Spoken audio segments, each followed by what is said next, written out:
Assalamualaikum warahmatullahi wabarakatuh. Kami dari kelompok 24 Sistem Digital akan mendemonstrasikan tentang lightweight encryption algorithm. Pertama, perkenalkan, aku Muhammad Askan Aufan dengan NIM 132230093. Perkenalkan, saya Jos Adams dengan NIM 132230069. Perkenalkan, saya Antoni Aldo Satria Budi dengan NIM 132230070. Perkenalkan, saya Hanif Mufli Hidayat dengan NIM 132-23117. Perkenalkan, nama saya Muhammad Adi Surya Putra dengan NIM 132-23068. Baik, untuk penjelasan awalnya secara umum, LEA itu adalah lightweight encryption algorithm, di mana nanti inputnya itu 128 bit dan akan dipecah menjadi 4 bagian 32 bit. Untuk key itu bisa 128, 196 atau 256. Untuk LEA kami menggunakan 256 bit untuk key-nya.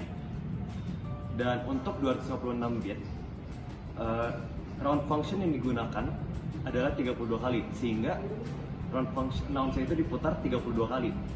Setelah diputar 32 kali, akan disort dengan input yang dimasukkan. Dan setelah sudah dimasukkan 128 bit tersebut, maka akan menambah counter 1 dan dipakai untuk enkripsi selanjutnya. Dan hasil dari enkripsi yang pertama akan ditaruh sebagai output dari enkripsi yang dilakukan.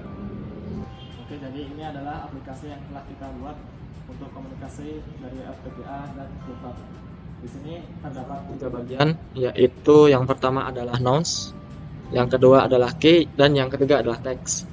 Buat setiap bagiannya itu memiliki dua bagian lagi. Yang bagian atas itu adalah tempat buat menerima data yang dikirim oleh FPGA. Terus yang bagian bawahnya itu adalah tempat kita buat ngirim data ke FPGA-nya. Dan di sebelah kanannya bagian bawahnya ini terdapat tombol kirim masing-masing. Kenapa dibedakan? Alasan dibedakan ini adalah karena setiap data yang kita kirim akan memiliki suatu penanda di headernya. Penanda itu yang memberitahu kepada FPGA data apa yang sedang kita inputkan. Hal itu juga berlaku dari data FPGA yang dikirimkan ke laptop ini. Nah, jadi data FPGA yang dikirimkan ke laptop ini memiliki header juga yang mendefinisikan dia itu merupakan data yang mana, sehingga langsung otomatis terregister nouns, key, ataupun text. Untuk input noun sendiri itu harus 128 bit, untuk key sendiri itu harus 256 bit, karena memang dari sistem LEA-nya sendiri memang harus 128 dan 256. Sementara untuk text sendiri itu inputnya dibebaskan berapapun, tetapi untuk pengirimannya sendiri akan dilakukan setiap 128 bit per cycle-nya. Sekarang, aku bakal ngejelasin ke kalian tentang tombol-tombol yang ada di FPGA ini. Sini. Nah, yang pertama, di FPGA ini tuh memiliki 5 tombol. Nah, tombolnya itu adalah tombol 1, 2, 3, 4, dan ini yang terakhir, paling 5. Nah, terus aku bakal ngejelasin dari tombol yang keempat nih. Tombol keempat ini gunanya buat apa sih? Nah, tombol keempat ini adalah untuk ganti-ganti mode pada layar ini. Ada nouns, key, lalu ada keduanya buat ngelihat countdown dari nouns sama key-nya. Terus udah gitu, aku juga bakal ngejelasin tentang tombol yang pertama ini. Nah, tombol yang pertama ini adalah digunakan untuk misalnya kita ke mode yang nouns. Nah, misalnya keadaan ini dalam keadaan idolnya lah. Terus kita pencet tombol 1 ini. Tombol 1 ini misalnya kita pencet, teng, itu akan menaktifkan countdown dari RNG-nya dari nouns tersebut. Lalu untuk menonaktifkan countdown tersebut, kita bisa tinggal pencet tombol yang pertama lagi. Hup. Nah, langsung hilang. Nah, hal ini berlaku juga untuk mode yang key. Nah, terus setelah itu aku bakal ngejelasin tombol yang kedua. Tombol kedua ini untuk reset TTR-nya. Lalu yang ketiga, tombol ketiga ini adalah untuk mengirimkan key iya, key RNG-nya ke laptop. Nah, misalnya nih, jadi alurnya kita bisa pilih dulu modenya. Misalnya kita mau announce, nah terus kita start dulu countdown-nya. Lalu countdown-nya bakal mulai dari 9, lalu bakal terus ke 8, 7, 5, 4, 1, 0, lalu balik ke 9. Kalau misalnya udah gitu, kita langsung kirimin RNG-nya dengan cara mencet tombol 3 ini. Tep, dah. Terus udah gitu, tombol terakhir ini adalah tombol reset FSM untuk keseluruhannya. Gitu. Oke, di sini aku akan menjabarkan fitur pertama dari aplikasi Lea yang sudah kami buat. Di fitur pertama ini, kita akan memasukkan key, nouns, dan teks secara manual, lalu akan dienkripsi dan dia akan divalidasi dengan Python yang sudah kita buat juga. Nah, pertama kita harus memasukkan key yang sudah kita siapkan sebelumnya. Di sini aku sudah menyiapkan key. Kita copy, lalu kita masukkan ke dalam aplikasi. Selanjutnya saya akan memasukkan nouns yang sudah disiapkan.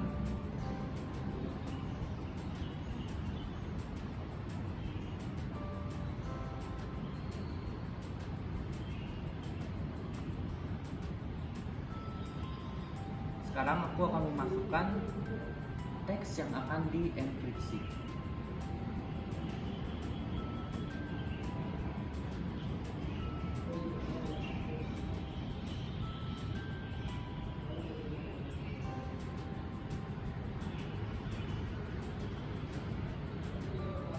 Dan di sini akan terlihat hasil dari enkripsi teks yang sudah kita buat. Nah, sekarang saya akan mengetes apakah enkripsi ini sudah benar atau tidak. Di sini saya akan mencoba untuk mendeskripsi kode yang sudah kita enkripsi tadi. Caranya dengan apa? Caranya adalah dengan mengcopy teks yang sudah kita enkripsi tadi dan memasukkan ciphertext ke dalam kode Python yang sudah kita buat sebelumnya. Nah, di sini saya sudah memasukkan ciphertext. Sekarang saya hanya ingin memasukkan kode yang sudah kita enkripsi tadi.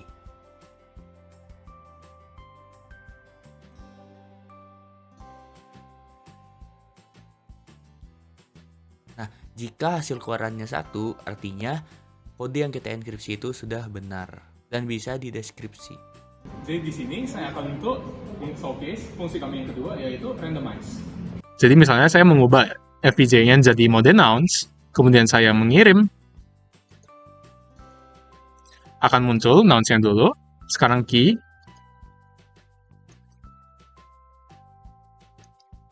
setelah muncul, sekarang kita akan menunggu nih, sampai detik-detiknya ini sampai jadi 9 lagi.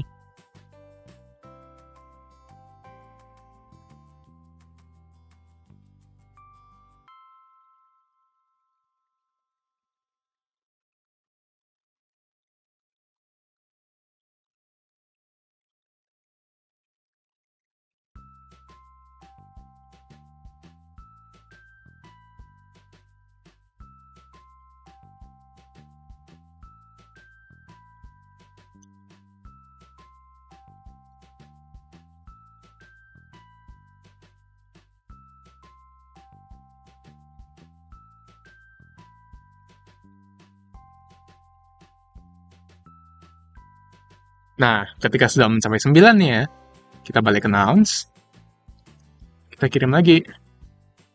Boom, berubah. Sekarang key, berubah juga.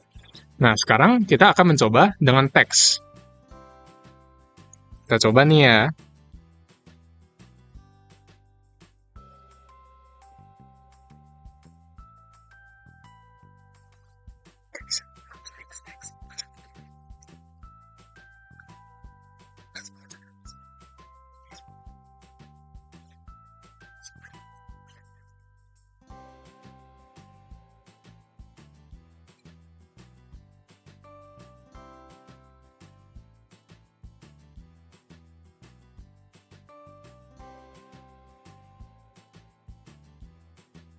Kita coba kirim nih.